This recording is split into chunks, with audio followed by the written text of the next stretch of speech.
Ladies and gentlemen, welcome to my first video about why Bitcoin is super chill.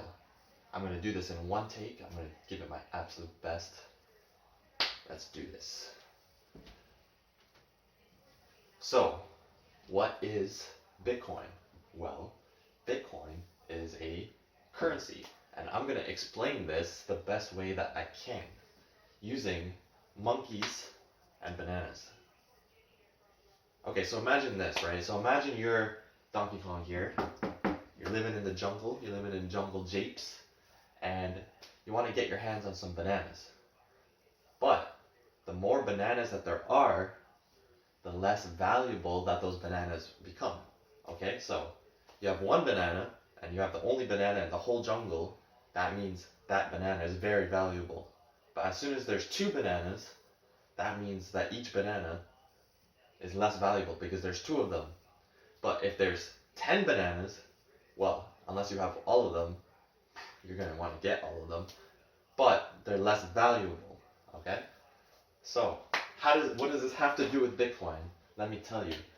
Because Bitcoin has a limited supply, meaning there's only 21 million Bitcoin that will ever exist.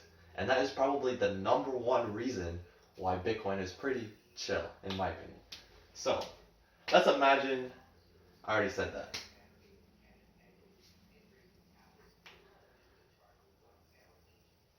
One thing I want to say is that anything can be a currency. And throughout human history, many things have been used as currency. We've used seashells, we've used paper, we've used, I don't even know, gold, silver, stuff like that. So, really, money is really just an exchange of value. That's really all it is. I do something for you, you give me some bananas or balloons or seashells, and I could use those bananas and go give them to someone else because everyone wants bananas. Okay, so that's basically what a currency is. So, of course, nowadays we have American dollars, Canadian dollars, Australian dollars, Chinese, whatever they use. But later on, I'm going to explain what that currency really is and why it's not as good as Bitcoin. So now we're going to get into a pretty chill example, and we're going to use Minecraft as an example of what makes a good currency. So I want you to imagine you're with your boys and you're playing some Minecraft, you're on your 2-week Minecraft phase, and you want to use something as currency. So you want to have some kind of resource that everyone wants and needs. So what is that going to be?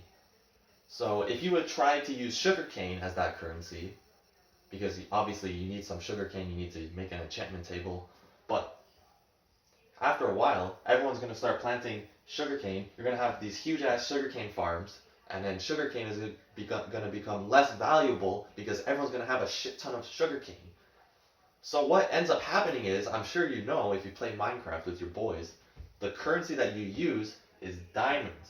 So without even doing anything, diamonds, or without even thinking about it, diamonds automatically become your currency that you use, okay? If you want some enchantment books from someone, you'd be like, hey man, I'll give you 10 diamonds for that enchantment book. Or they have maybe a villager or emeralds, I don't know.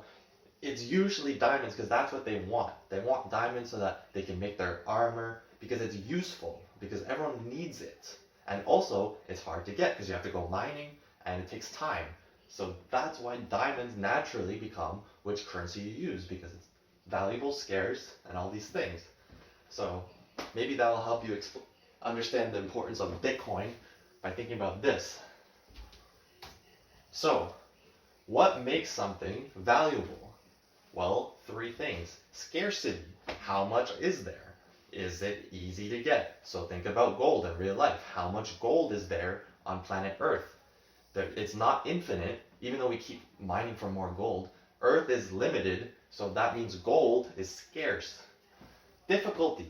How do you get it? So how do you get the diamonds? Well, you have to go underground and you have to dig and you have to do this and that, and it takes time and it takes energy. So not everyone can just walk outside and just get diamonds raining from the sky or whatever. Third thing is, how can you use it? So in real life, gold is actually more valuable because you can use it for real world purposes. So you can use gold for jewelry. So even if we didn't use gold as money, people are still going to need gold for jewelry because it looks nice. You might want to decorate your house or something, or I don't know what people do with gold, but gold is always going to be valuable because it's pretty and it conducts electricity. So those are the two use cases for gold. And the same goes for diamonds in Minecraft in the last example. Now, moving on. What is the utility of Bitcoin? So you might think, oh, Bitcoin is digital money. What can you do with that? You can't make jewelry out of it. I don't know, you can't make armor out of it. But Bitcoin has Bitcoin has many special utilities. You can send Bitcoin anywhere in the world for basically free. So if you have family in Guatemala and you want to send money to them, well, good luck sending American dollars. That's going to get taxed. The next benefit of Bitcoin is that you can send large amounts of it very easily and for basically free as well. Now, let's say you want to buy a house or a car. How simple is that to do with the currency that you use right now? Well, you need to go to the bank, you need to write some papers, you need to wait a little bit. They might say no, they might decline. I don't know. I don't really know how this shit works. But with Bitcoin, I can tell you, all you have to do, press a few buttons, send it to person number 2, and they get it. And it's as simple as that, and it doesn't even cost you much. It's like a very small fee. So, why is that applicable to the real world? Well, it just makes it so that there's less red tape. You can do what you want. You can send money. You can buy this house. You can buy drugs. I don't fucking know what people buy these days. So next thing is, it's technically impossible to steal. Now, Bitcoin exists in your head.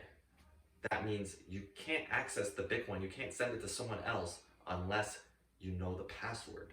So unless someone has a gun to your head, they ain't getting that Bitcoin off of you. It's not like gold or cash where they can physically steal it because you can physically hold it. And this is another thing why people will say, oh, Bitcoin is not real. Do you want your money to be real? Is it actually real? We're going to get into that a little bit more. Now, Bitcoin is a currency that can't be printed. Now, you might not know this, but your paper money, your paper Canadian dollars and American dollars come from a printer, which means they can print more, which means that there's 100 bananas in the jungle today, and 102 bananas tomorrow, and 1,000 bananas the next day, and the bananas keep getting less valuable, and that's why everything's so much more expensive day by day, and people think that it's going to go down, but really, the money that you're using is really a piece of crap. It's less valuable than bananas. Shit, I'd rather have bananas than fucking cash. Okay, never mind. Okay, finally, Bitcoin is a global currency. It's for everybody. It's for rich people, it's for poor people. It doesn't exclusively benefit only one country. Now, right now we live in an American dollar world. The global reserve currency right now is the US dollar. And that means people around the world, people in China and Russia, maybe it's changing a little bit now, but they buy oil in American dollars. The countries around the world trade each other in American dollars, and that's just how things are right now. But if that was in Bitcoin, it wouldn't be only benefiting one country. It would be benefiting everyone. Everyone who has Bitcoin would be benefiting because everyone's using Bitcoin. So yeah, it's just a neutral money, and I think it's pretty lit if you ask me.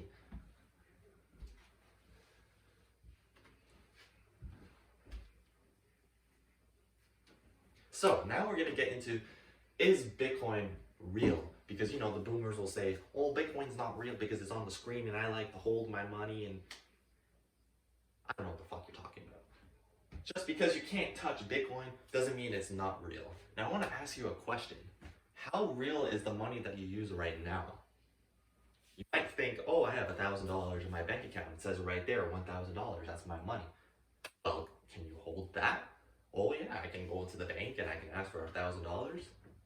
Oh buddy, good luck with that. Go to the bank and ask for $1,000. Oh buddy, how much do you want? And you're gonna have to wait 3 days and it's gonna take some time to get to you.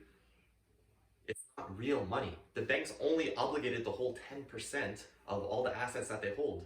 So they don't even have the cash. If everyone went to the bank right now and asked for cash, people wouldn't be able to get it. The bank only has 10% cash.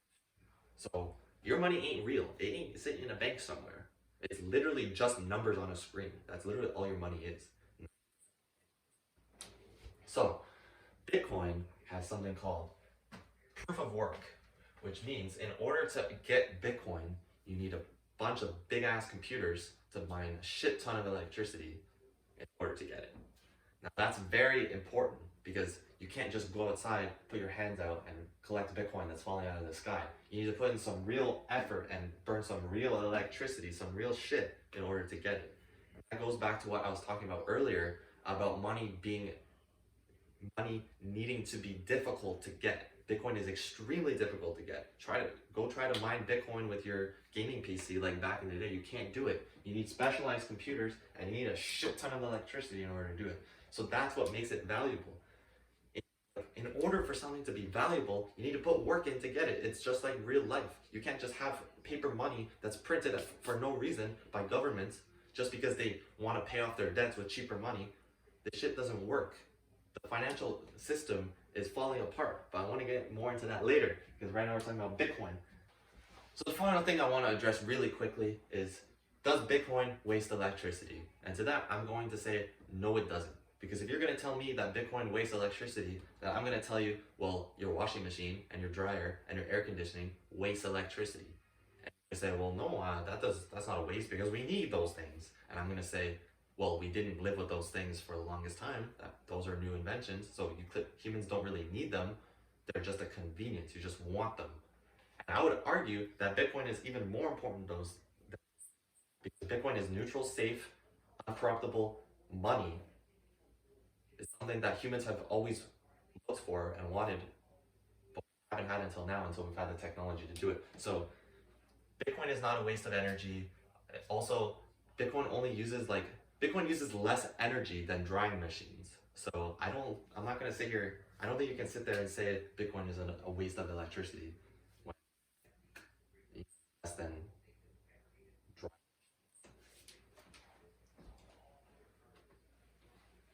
So that wraps up today's video. I really hope you guys enjoyed that video, and leave a comment because I'm going to be responding to every single comment. And if you have a good question, then I'll make a whole video about it. So, guys, slam that like button.